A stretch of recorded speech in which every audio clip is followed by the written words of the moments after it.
اچھا قرآن پر عمل کرنے کا ثواب الگ ہے.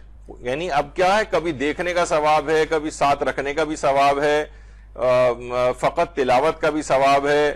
قرآن پر عمل کا ثواب الگ ہے, عمل کا. لیکن عمل کس طرح سے؟ آیت اللہ ناصر مکارم شیرازی نے تفسیر نمونہ کی پہلی جلد میں بہت اچھی بات لکھی ہے کہ ہم سورہ نور کی فضیلت کے بارے میں پڑھتے ہیں کہ جو اسے پڑھے گا خدا اسے اور اس کی اولاد کو زنا کی آلودگی سے محفوظ رکھے گا. تو یہ اس بنا پر ہے کہ سورہ نور کے مضامین میں ان جنسی کجرویوں سے مقابلے کے لیے اہم رہنمائی موجود ہے. مجرد اشخاص کو جلد شادی کرنے کا حکم اس میں موجود ہے. سورہ نور میں پردے کا حکم ہے, بری نگاہوں اور حویث رانی کی نگاہ کو ترک کرنے کا حکم ہے, ناروا اور غلط نسبتوں کی ممانعت ہے, اور آخر میں بدکار مردوں اور عورتوں کے لیے حد شرعی کے اجرا کا حکم دیا گیا ہے آخر میں. تو واضح ہے کہ سورہ نور کے مفاہیم و موضوعات کسی معاشرے خاندان میں عملی جامہ پہن لیں تو وہ زنا سے آلودہ نہیں ہوگا. یعنی جب ہم اس کو پڑھتے ہیں, جب یعنی قرآن کی تلاوت کے ساتھ اس میں موجودہ ہدایتوں پر عمل کرتے ہیں تو خود بخود معاشرہ اس سے پاک و پاکیزہ ہو جاتا ہے.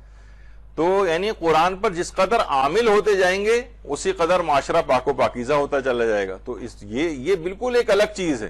یعنی قرآن کی تلاوت کا ثواب الگ ہے اور اس پر عمل کا ثواب اور بہت زیادہ فضیلت کا حامل ہے. لیکن ایک کبھی آگے چل کر انشاءاللہ جب کبھی ہم اس موضوع پر, یہ الگ سے ایک چیز ہے اس میں ذکر کریں گے, تو اس میں بھی یہ چیز آئے گی کہ اس کو بعض اوقات اس انداز سے بیان کیا جاتا ہے کہ اگر آپ نے یہ والا اگلے والے مرحلے پہ عمل نہیں کیا تو پچھلا عمل بیکار ہے. تو اس کے نتیجے میں کیا ہوتا ہے, نہ تو اس پر عمل کر پاتا ہے وہ, تفکر, تدبر, امپلیمنٹیشن, بڑے ویسے جو نعرے ہوتے ہیں, اور وہ مایوس ہو کر تلاوت سے بھی جاتا ہے, کچھ بھی اس کے ہاتھ میں نہیں آتا. تو بعض اوقات مبلغین کو الفاظ کا چناؤ, یا دیکھیے بہت ساری چیزیں ایسی ہیں کہ پتہ نہیں آپ سے میں نے کلاس میں ذکر کیا تھا, یا جو ذاکری کی کلاسز ہو رہی تھی, کہ کسی بھی بعض اوقات آپ تیاری کر کے جاتی ہیں, کسی مستحب عمل کی اس قدر فضیلتیں بیان کر دیتی ہیں کہ وہ لگتا ہے کہ یہ چیز تو واجب ہے. کسی مکروہ کام کی اس قدر مذمت ہو جاتی ہے کہ لوگ کہتے ہیں یہ تو حرام ہے. جیسے کالا جوتا پہننا مثلا, اس پہ کیوں ہمارے ہاں ہے کہ جناب کالا جوتے پہ بزرگ, اب تو خیر بہت چلیں پھر بھی رائج ہو گیا ہے, ورنہ کالے جوتے کی اتنی مذمت تھی کہ لوگ کہتے تھے کہ کالا جوتا نہیں ہونا چاہیے, خواہ چوری کا جوتا ہو مثلا. یا ایک ابھی تک تھا, اب آپ دیکھیں جو معاشرے کے اندر رائج چیزیں ہوتی ہیں, جہاں نماز اگر کھلی ہوئی ہو تو فوراً اسے کونا لا کے موڑا جاتا ہے, شیطان نماز نہ پڑھ لے. جبکہ میں نے بتایا تھا ذیشان درجہ وادی صاحب کہتے تھے اچھی بات ہے نماز پڑھ لے تو کیا حرج ہے.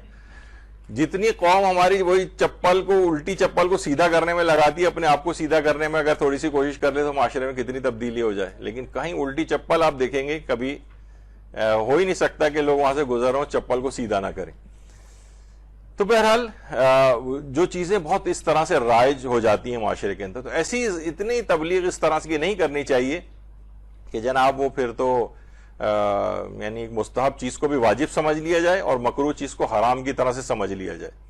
اور یہی وجہ ہے کہ بہت سے عرفی گناہ جو ہیں, جو شریعت نے حرام نہیں کیے ہیں, عرف ان کو برا سمجھتا ہے, وہ اصل اللہ کے عائد کردہ گناہ کبیرہ سے بھی لوگ بڑا سمجھنے لگتے ہیں کہ یہ ہو جائے تو کوئی حرج نہیں ہے, بس یہ چیز نہیں ہونی چاہیے. بس کتنے معاشرے کے اندر چیزیں, مثلا ہمارے آج کل کے جو ماحول اور معاشرے میں آپ غیبت کر دیں کسی بھی اپنے والد کے سامنے تو کوئی ایسا نہیں, جھوٹ بول دیں کوئی ایسی بات نہیں, بعض اوقات گانے بھی سن لیں تو وہ نظر انداز کر دیں گے. لیکن مثلا سگریٹ پینے لگیں اگر آپ خواتین اپنے والد کے سامنے ہمارے معاشرے میں, تو کتنا معیوب سمجھا جائے گا. دیکھا جائے تو کوئی حرام بھی نہیں ہے کہ والد کے سامنے سگریٹ پینا, لیکن وہ بڑے گناہ کبیرہ ہو جائیں. تو یہ عموماً تبلیغات کے اوپر بہت ساری چیزیں جو ہے نا اس انداز سے بیس کرتی ہیں. تو بہرحال بات یہ ہو رہی تھی کہ ہر چیز کی ایک فضیلت والی پہلو ہے جو اگلے مراحل کا ہے, تو وہ اگلے مراحل کی طرف جانے سے پہلے ان کو مایوسی نہ ہو جائے لوگوں کو کہ بھائی اس کا کوئی فائدہ نہیں. ہو سکتا ہے کہ جو اسپیکر بول بھی رہا ہوتا ہے بعض اوقات کسی چیز کو ثابت کرنے کے لیے, تو وہی کہہ دیتا ہے کہ بھائی ان چیزوں کا کیا فائدہ ہے, ورنہ اگر آپ سے گناہ نہیں چھوٹ رہے ہیں. تو وہ اس انداز سے اس کا ذکر نہیں ہونا چاہیے کہ لوگ واقعی سوچیں کہ ہاں اس کا تو کوئی فائدہ نہیں, تو اب ہمیں اس کام کو کرنا ہی نہیں چاہیے. تو یہ نہ ہو کہیں.